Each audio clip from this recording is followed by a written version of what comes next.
सुनते हैं प्रेमचंद की कहानी गिला। जीवन का बड़ा भाग इसी घर में गुजर गया, पर कभी आराम न नसीब हुआ।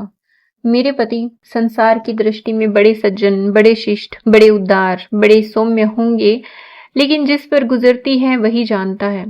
संसार को उन लोगों की प्रशंसा करने में आनंद आता है जो अपने घर को भाड़ में झोंक रहे हों, गैरों के पीछे अपना सर्वनाश किए डालते हों। जो प्राणी घर वालों के लिए मरता है उसकी प्रशंसा संसार वाले नहीं करते। वह तो उनकी दृष्टि में स्वार्थी है, कृपण है, संकीर्ण हृदय है, आचार भ्रष्ट है। इसी तरह जो लोग बाहर वालों के लिए मरते हैं उनकी प्रशंसा घर वाले क्यों करने लगे। अब इन्हीं को देखो, सारे दिन मुझे जलाया करते हैं। मैं पर्दा तो नहीं करती, लेकिन सौदे सुलूफ के लिए बाजार जाना बुरा मालूम होता है।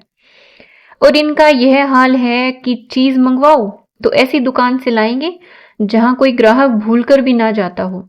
ऐसी दुकान पर न तो चीज अच्छी मिलती है, न तोल ठीक होता है, न दाम उचित होते हैं।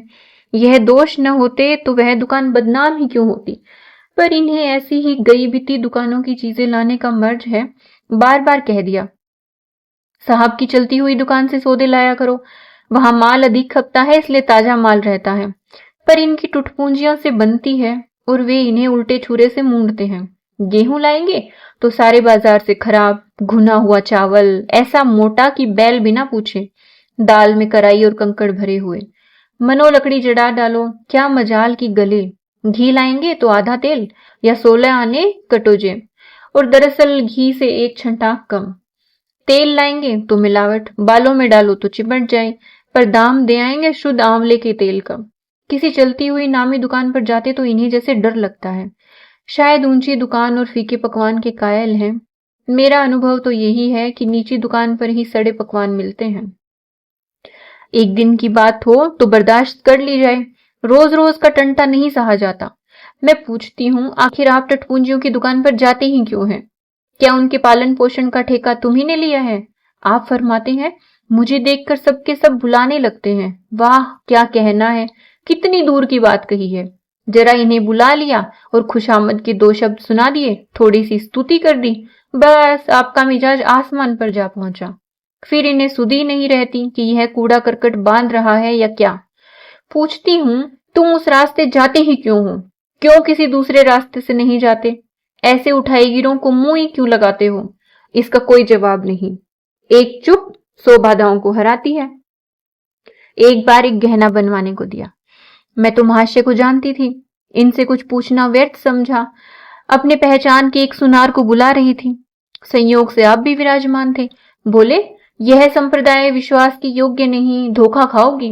मैंने एक सुनार को जानता हूं, मेरे साथ का पड़ा हुआ है, बरसों साथ साथ खेले हैं। वह मेरे साथ चालबाजी नहीं कर सकता। मैंने भी समझा, जब इनका मित्र है और वह भी बचपन का, तो कहां तक दोस्ती का हक न निभाएगा। सोने का एक आभूषण और 100 रुपए इनके हवाले किए। इस भले मानस ने वह आभूषण और रुपए ना जाने किस बेईमान को दे दिए कि बरसों के झंझट के बाद जब चीज बनकर आई तो 8 आने तांबा और इतनी भद्दी की देखकर घिन लगती ही। बरसों की अभिलाषा धूल में मिल गई, रो पीट कर बैठ रही। ऐसे ऐसे वफादार तो इनके मित्र हैं जिन्हें मित्र की गर्दन पर छुरी फेरने में भी संकोच नहीं। इनकी दोस्ती भी उन्हीं लोगों से है जो जमाने भर के जट्टू घिरा कर लंगोटी में फांक खेलने वाले फाके मस्त हैं, जिनका उद्यम ही इन जैसे आंख के अंधों से दोस्ती गांठना है। नित्य ही एक ना एक महाशय उधार मांगने के लिए सिर पर सवार रहते हैं और बिना लिए गला नहीं छोड़ते। मगर ऐसा कभी न हुआ कि किसी ने रुपए चुकाए हो। आदमी एक बार खोकर सीखता है, 2 बार खोकर सीखता है, किंतु यह भले मानस 1000 बार खोकर भी नहीं सीखते। जब कहती हूं रुपए तो दे आए, अब मांग क्यों नहीं लाते? क्या मर गए वे तुम्हारे दोस्त? तो बस बगले झांक कर रह जाते हैं। आपसे मित्रों को सूखा जवाब नहीं दिया जाता। खैर, सूखा जवाब ना दो, मैं भी नहीं कहती कि दोस्तों से बेमरोवती करो, मगर चिपनी चुपड़ी बातें तो बना सकते हो, बहाने तो कर सकते हो। किसी मित्र ने रुपए मांगे और आपके सिर पर बोझ पड़ा, बेचारे कैसे इनकार करें? आखिर लोग जान जाएंगे कि नहीं कि यह महाशय भी खुद खुखल है। इनकी हवीस यह है कि दुनिया इन्हें संपन्न समझती रहे, चाहे मेरे गहने ही क्यों ना गिरो रखने पड़े। सच कहती हूँ, कभी कभी तो 1-1 पैसे की तंगी हो जाती है और इन भले आदमी को रुपए जैसे घर में काटते हैं। जब तक रुपए के वारे न्यारे न कर ले इन्हें चैन नहीं। इनके करतूत कहाँ तक गाऊं, मेरी तो नाक में दम आ गया। एक ना एक मेहमान रोज यमराज की भांति सिर पर सवार रहते हैं। न जाने कहाँ के बेफिक्रे इनके मित्र हैं। कोई कहीं से आकर मरता है तो कोई कहीं से। घर क्या है, अपाहिजों का अड्डा है। जरा सा तो घर, मुश्किल से 2 पलंग, ओढ़ना बिछोना भी फालतू नहीं। मगर आप हैं कि मित्रों को निमंत्रण देने को तैयार। आप तो अतिथि के साथ लेटेंगे, इसलिए इन्हें चारपाई भी चाहिए, ओढ़ना बिछोना भी चाहिए, नहीं तो घर का पर्दा खुल जाए। जाता है मेरे बच्चों के सिर। गर्मियों में तो खैर कोई मुजायका नहीं, लेकिन जाड़ों में तो ईश्वर ही याद आते हैं। गर्मियों में भी खुली छत पर मेहमान तो अधिकार है। अब मैं बच्चों को लिए पिंजड़े में पड़ी फड़फड़ाया करूं। इन्हें इतनी भी समझ नहीं कि जब घर की यह दशा है तो क्यों ऐसे मेहमानों को बनाए जिनके पास कपड़े लत्ते तक नहीं। ईश्वर की दया से इनके सभी मित्र इसी श्रेणी के हैं। एक भी ऐसा माई का लाल नहीं जो समय पड़ने पर धेले से भी इनकी मदद कर सके। 2-1 बार महाशय को इसका अनुभव, अत्यंत कटु अनुभव हो चुका है, मगर इस जड़ भरत ने तो आंखें न खोलने की कसम खा ली है। ऐसे ही दरिद्र भट्टाचार्यों से इनकी पटती है। शहर में इतने लक्ष्मी के पुत्र हैं, पर आपका किसी से परिचय नहीं।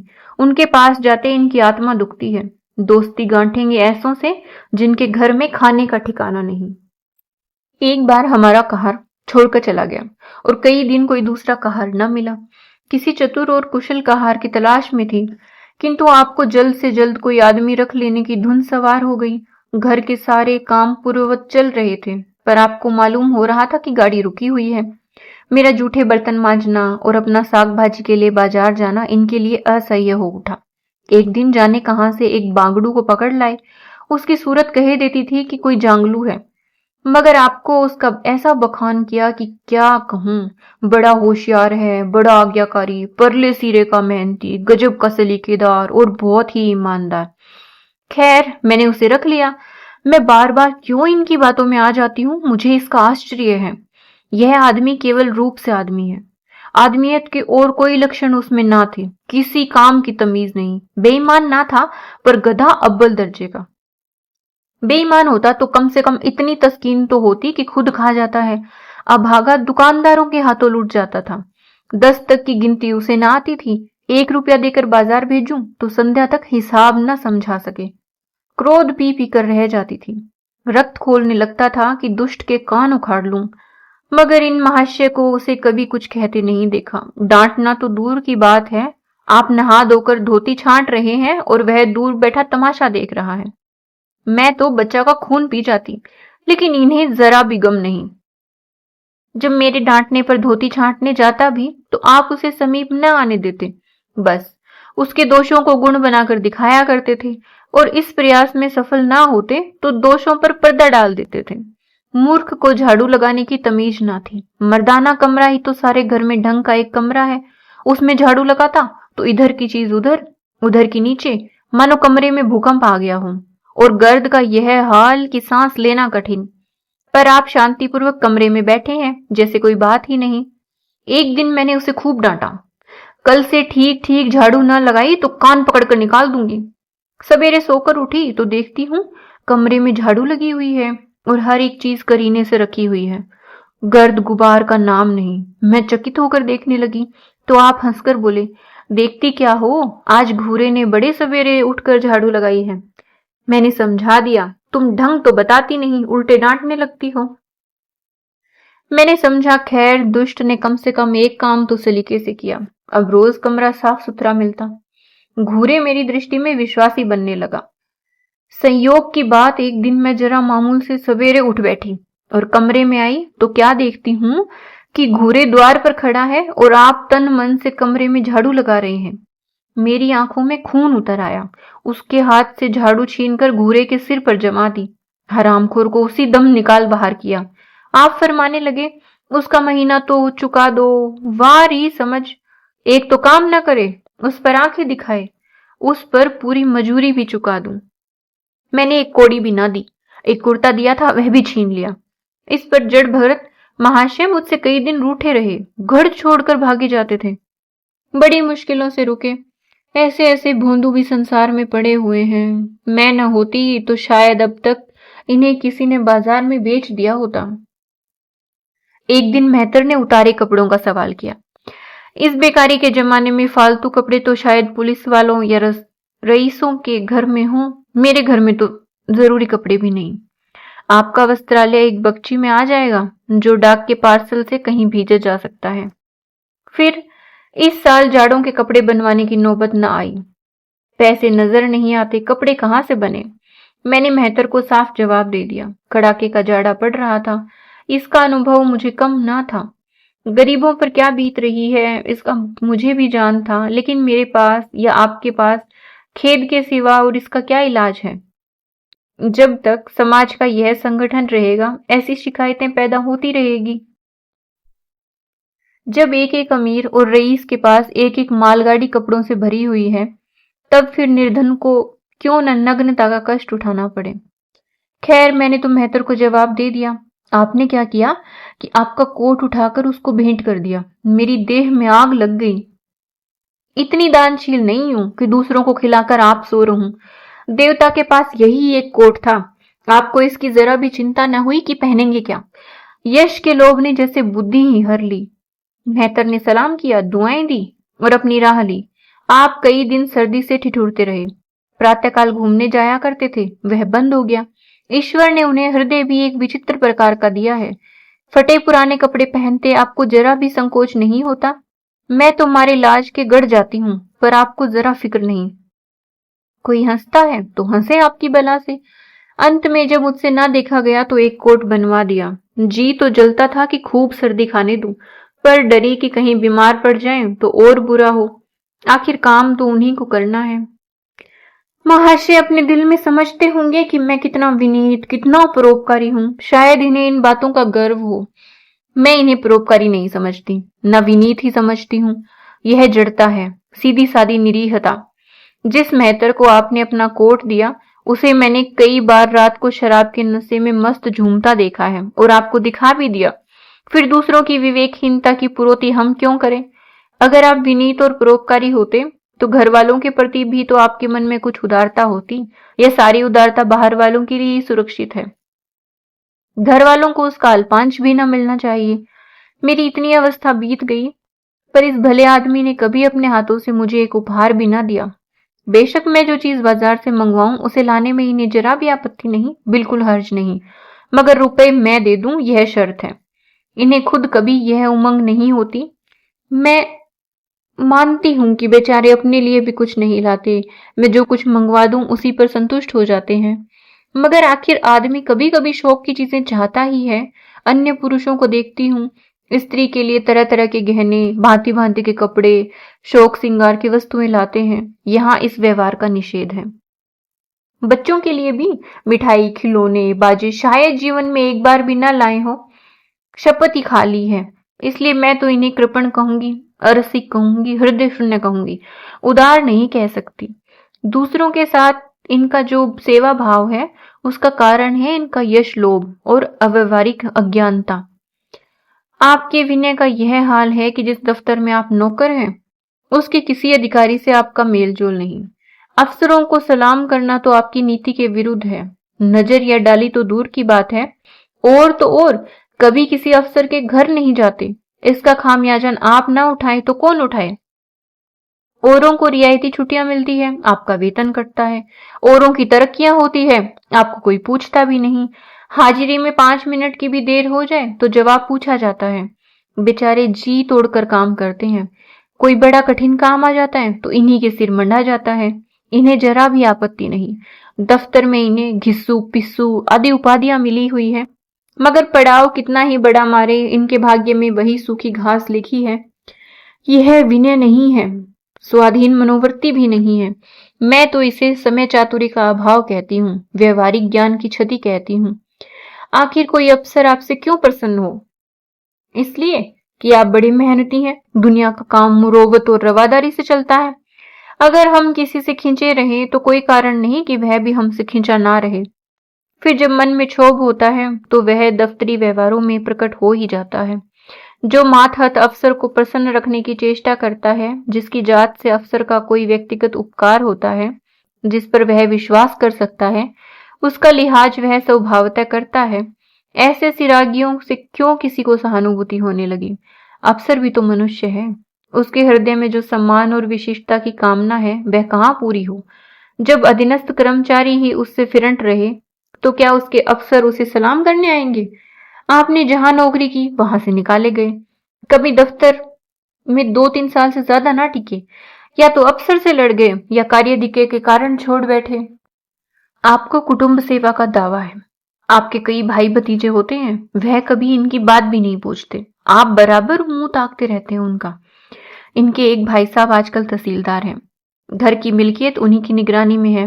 वह ठाठ से रहते हैं। मोटर रख ली, कई नौकर चाकर हैं, मगर यहाँ भूले से भी पत्र नहीं लिखते। एक बार हमें रुपए की बड़ी तंगी हुई। मैंने कहा, अपने भ्राता जी से क्यों नहीं मांग लेते? कहने लगे, उन्हें क्यों चिंता में डालूं, उन्हें भी तो अपना खर्च है, कौन सी ऐसी बचत हो जाती होगी। जब मैंने बहुत मजबूर किया तो आपने पत्र लिखा। मालूम नहीं पत्र में क्या लिखा, पत्र लिखा या मुझे चकमा दे दिया। रुपए न आए थे न आने थे। कई दिनों के बाद मैंने पूछा, कुछ जवाब आया श्रीमान के भाई के दरबार से?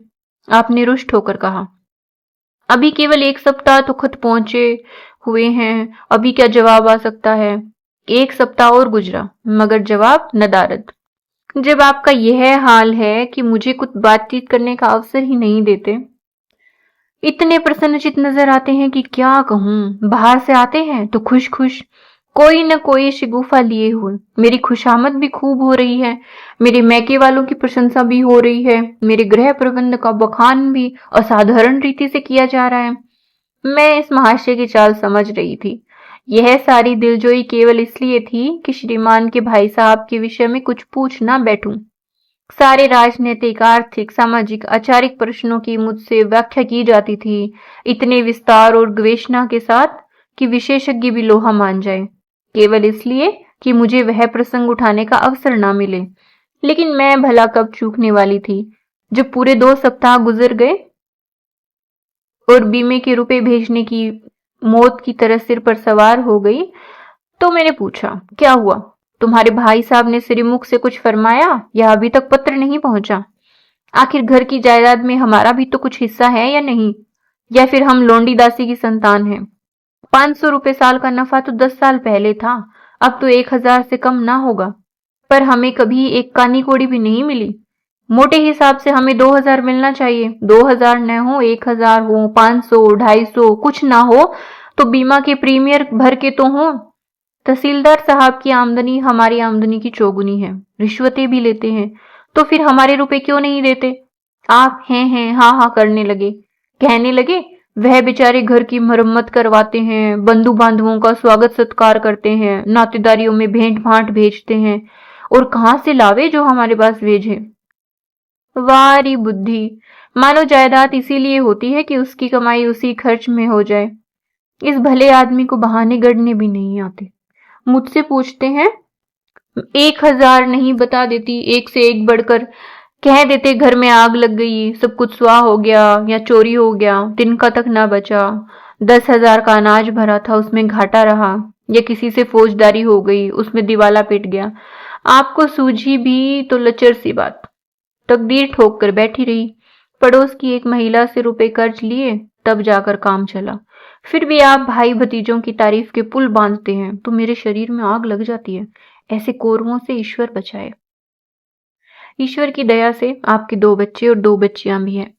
ईश्वर की दया कहूं या कोप कहूं, सब की सब उद्यमी हो गई। खुदा की पनाह। मगर क्या मजाल है कि यह भोंदू किसी को कड़ी आंखों से देखे। रात के 8 बज गए हैं, युवराज अभी घूमकर नहीं आए। मैं घबरा रही हूं, आप निश्चिंत बैठे अखबार पढ़ रहे हैं। झल्लाई हुई जाती हूं और अखबार छीनकर कहती हूं, जाकर जरा देखते क्यों नहीं, लोंडा कहाँ रह गया? ना जाने तुम्हारा हृदय कितना कठोर है। ईश्वर ने तुम्हें संतान ही ना जाने क्यों दी। पिता का पुत्र के साथ कुछ धर्म तो है। तब आप भी गर्म हो जाते हैं, अभी तक नहीं आया, बड़ा शैतान है। आज बच्चा आते हैं तो कान उखाड़ लेता हूं, हमारे हंटरों के खाल उधेड़ कर रख दूंगा। यो बिगड़कर तैश के साथ आप उसे खोजने निकलते हैं। संयोग की बात, आप इधर जाते हैं, इधर लड़का आ जाता है। मैं पूछती हूँ, तू किधर से आ गया? तुझे वह ढूंढने गए हुए हैं, देखना आज कैसी मरम्मत होती है। यह आदत ही छूट जाएगी। दांत पीस रहे थे, आते ही होंगे, छड़ी भी उनके हाथ में है। तुम इतने मन के हो गए हो कि बात नहीं सुनते। आज आटे दाल का भाव मालूम होगा। लड़का सहम जाता है और लैंप जलाकर पढ़ने बैठ जाता है। महाशय जी 2-2.5 घंटे बाद लौटते हैं, हैरान, परेशान और बदहवास। घर में पांव रखते ही पूछते हैं, आया कि नहीं? मैं उनका क्रोध उत्तेजित करने के विचार से कहती हूँ, आकर बैठा तो है, जाकर पूछते क्यों नहीं? पूछकर हार गई, कहाँ गया था? कुछ बोलता ही नहीं। आप गरज कर कहते हैं, मन्नू यहाँ आओ। लड़का थरथर कांपता हुआ आंगन में आ खड़ा होता है। दोनों बच्चियां घर में छिप जाती हैं। कोई बड़ा भयंकर कांड होने वाला है। छोटा बच्चा खिड़की से चूहे की तरह झांक रहा है। आप क्रोध से बौखलाए हुए हैं, हाथ में छड़ी है ही। मैं भी क्रोधोन्मत्त आकृति देखकर पछताने लगती हूँ कि कहाँ से इनसे शिकायत की। आप लड़के के पास जाते हैं, मगर छड़ी जमाने के बदले आहिस्ता से उसके कंधों पर हाथ रखकर बनावटी क्रोध से कहते हैं, तुम कहाँ गए थे जी? मना किया जाता है, मानते नहीं हो। खबरदार, जो अब कभी इतनी देर होगी। आदमी शाम को घर चला आता है या मटर गश्ती करता रहता है? मैं समझ रही हूँ कि यह भूमिका है, विषय अब आएगा। भूमिका तो बुरी नहीं, लेकिन यहाँ तो भूमिका परिति हो जाती है। बस, आपका क्रोध शांत हो गया? बिल्कुल कैसे क्वार की घटा घेर घार हुआ, काले बादल आए, गड़गड़ाहट हुई और गिरी क्या 4 बूंदे। लड़का अपने कमरे में चला जाता है और शायद खुशी से नाचने लगता है। मैं पराभूत होकर कहती हूँ, तुम तो जैसे डर गए। भला 2-4 तमाचे तो लगाए होते, इसी तरह तो लड़का शेर हो जाता है। आप फरमाते हैं, तुमने सुना नहीं मैंने कितनी जोर से डांटा? बच्चा की जान ही निकल गई होगी। देख लेना जो फिर कभी देर से आए। तुमने डांटा तो नहीं? हाँ, आंसू पोंछ दिए। तुमने मेरी डांट सुनी नहीं? क्या कहना है आपकी डांट का? लोगों के कान बहरे हो गए। लाओ तुम्हारा गला सहला दूं। आपने एक नया सिद्धांत निकाला है कि दंड देने से लड़के खराब हो जाते हैं। आपकी विचार से लड़कों को आजाद रहना चाहिए। उन पर किसी तरह का बंधन, शासन या दबाव ना होना चाहिए। आपके मत से शासन बालकों के मानसिक विकास में बाधक होता है। इसी का यह फल है कि लड़के बेनकेल ऊंट बने हुए हैं। कोई 1 मिनट भी किताब खोलकर नहीं बैठता। कभी गुल्ली डंडा, कभी गोलियां, कभी कनकौवे। श्रीमान भी लड़कों के साथ खेलते हैं। 40 साल की उम्र और लड़कपन इतना। मेरे पिताजी के सामने मजाल थी कि कोई लड़का कनकौवा उड़ा ले या गुल्ली डंडा खेल ले, खून पी जाते। प्रातःकाल से लड़कों को लेकर बैठ जाते थे। स्कूल से जो ही लड़के आते फिर ले बैठते थे। बस संध्या समय आधा घंटे छुट्टी देते थे। रात को फिर जोत देते। यह नहीं कि आप तो अखबार पढ़ा करें और लड़के गली गली भटकते फिरे। कभी कभी आप सींग कटाकर बछड़े बन जाते हैं। लड़कों के साथ ताश खेलने बैठा करते हैं। ऐसे बाप का भला लड़कों पर क्या रोब हो सकता है? पिताजी के सामने मेरे भाई सीधे ताक नहीं सकते थे। उनकी आवाज सुनते ही तहलका मच जाता था।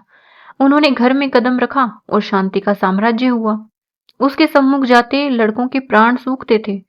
उसी शासन की यह बरकत है कि सभी लड़के अच्छे अच्छे पदों पर पहुंच गए हैं। हाँ, स्वास्थ्य किसी का अच्छा नहीं है। तो पिताजी का ही स्वास्थ्य कौन बड़ा अच्छा था? बेचारे हमेशा किसी न किसी औषधि का सेवन करते रहते थे। और क्या कहूं, एक दिन तो हद हो गई। श्रीमान जी लड़कों को कनकौवा उड़ाने की शिक्षा दे रहे थे। यूं घुमाओ, यूं गोता दो, यूं खींचो, यूं ढील दो। ऐसा तन मन से सिखा रहे थे मानो गुरु मंत्र दे रहे हो। उस दिन मैंने इनकी ऐसी खबर ली कि याद करते होंगे। तुम कौन होते हो मेरे बच्चों को बिगाड़ने वाले? तुम्हें घर से कोई मतलब नहीं है ना हो, लेकिन आप मेरे बच्चों को खराब ना कीजिए। बुरी बुरी आदतें ना सिखाइए। आप इन्हें सुधार नहीं सकते तो कम से कम बिगाड़िए मत। लगे बगले झांकने। मैं चाहती हूँ एक बार यह भी गर्म पड़े तो मैं अपना चंडी रूप दिखाऊं, पर यह इतना जल्दी दब जाते हैं कि मैं हार जाती हूँ। पिताजी किसी लड़के को मेले तमाशे न ले जाते थे। लड़का सिर पटक पटक कर मर जाए मगर जरा भी ना पसीज थे। और इन महात्मा जी का यह हाल है कि एक एक से पूछ कर मेले ले जाते हैं। चलो चलो, बड़ी बाहर है, वहां खूब आतिशबाजियां छूटेंगी, गुब्बारे उड़ेंगे, विलायती चरखियां भी हैं, उन पर मजे से बैठना। और तो और आप लड़कों को हॉकी खेलने से भी नहीं रोकते। यह अंग्रेजी खेल भी कितने जानलेवा होते हैं, क्रिकेट, फुटबॉल, हॉकी, एक से एक घातक। गेंद लग जाए तो जान लेकर ही छोड़े, पर आपको इन सभी खेलों से प्रेम है। कोई लड़का मैच जीत कर आ जाता है तो ऐसे फूल उठते हैं मानो किला जीत कर आया हो। आपको इसकी जरा भी परवाह नहीं कि चोट चपेट आ गई तो क्या होगा, हाथ पांव टूट गए तो बेचारों की जिंदगी कैसे पार लगेगी। पिछले साल कन्या का विवाह था। आपको जिद थी कि दहेज के नाम पर कौड़ी भी ना देंगे, चाहे कन्या आजीवन कंवारी ही बैठी रहे। यहाँ भी आपका आदर्शवाद आंख उदा। समाज के नेताओं का छल प्रपंच आए दिन देखते रहते हैं, फिर भी आपकी आंखें नहीं खुलती। जब तक समाज की यह व्यवस्था कायम है और युवती कन्या का अविवाहित रहना निंदास्पद है, तब तक यह प्रथा मिटने की नहीं। 2-4 ऐसे व्यक्ति भले ही निकल आवे जो दहेज के लिए हाथ न फैलावे, लेकिन इसका परिस्थिति पर कोई असर नहीं पड़ता और कुप्रथा ज्यों की त्यों बनी हुई है। पैसों की तो कमी नहीं है, दहेज की बुराइयों पर लेक्चर दे सकते हैं, लेकिन मिलते हुए दहेज को छोड़ने वाला, देने वाला आज तक मैंने नहीं देखा। जब लड़कों की तरह लड़कियों की शिक्षा और आजीविका की सुविधाएं निकल आएंगी तो यह प्रथा भी विदा हो जाएगी, उससे पहले संभव नहीं। मैंने जहां जहां संदेश भेजा, दहेज का प्रश्न उठ खड़ा हुआ और आपने प्रत्येक अवसर पर टांग अड़ाई। अब इस तरह पूरा साल गुजर गया और कन्या को 17वां लग गया, तो मैंने एक जगह बात पक्की कर ली। आपने भी स्वीकार कर लिया, क्योंकि वर पक्ष ने लेन देन का प्रश्न उठाया ही नहीं। हालांकि अंतःकरण में उन लोगों को पूरा विश्वास था कि अच्छी रकम मिलेगी, और मैंने भी तय कर लिया था यथास्थिति कोई बात उठा न रखूंगी।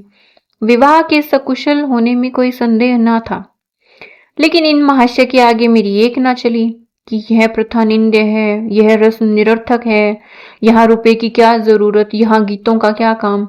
नाक में दम था।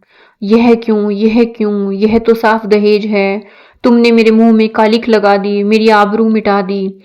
जरा सोचिए इस परिस्थिति को कि बारात तो द्वार पर खड़ी हुई है और यहाँ बात बात पर शास्त्रार्थ हो रहा है।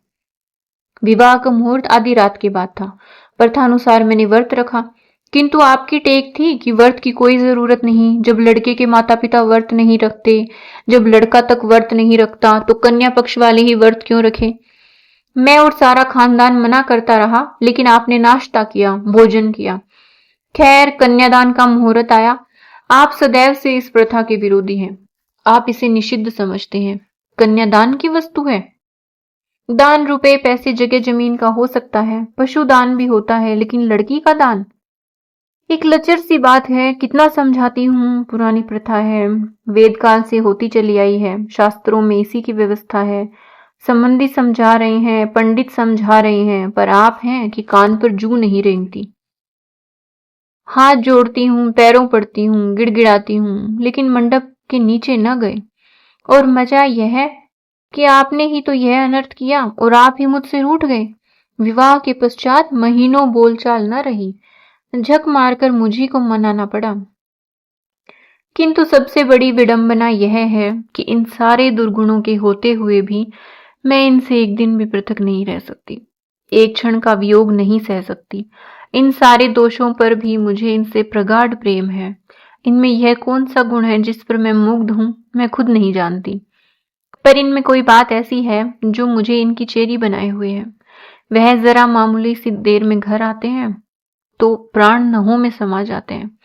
आज यदि विधाता इनके बदले मुझे कोई विद्या और बुद्धि का पुतला, रूप और धन का देवता भी दे, तो मैं उसकी ओर आंखें उठाकर ना देखूं। यह धर्म की बेड़ी नहीं है, कदापि नहीं। प्रथागत पतिव्रत भी नहीं, बल्कि हम दोनों की प्रकृति में कुछ ऐसी क्षमताएं हैं, कुछ व्यवस्थाएं उत्पन्न हो गई हैं, मानो किसी मशीन के कल पुर्जे घिस घिसाकर फिट हो गए हों और एक पुर्जे की जगह दूसरा पुर्जा काम न दे सके, चाहे वह पहले से कितना ही सुडोल, नया और सुदृढ़ क्यों ना हो। जाने हुए रास्ते से हम निशंक आंखें बंद किए जाते हैं। उसके ऊंच नीच, मोड़ और घुमाव सब हमारी आंखों में समाये हुए हैं। अनजान रास्ते पर चलना कितना कष्टप्रद होगा। शायद आज मैं इनके दोषों को गुणों में बदलने पर भी तैयार न होंगी।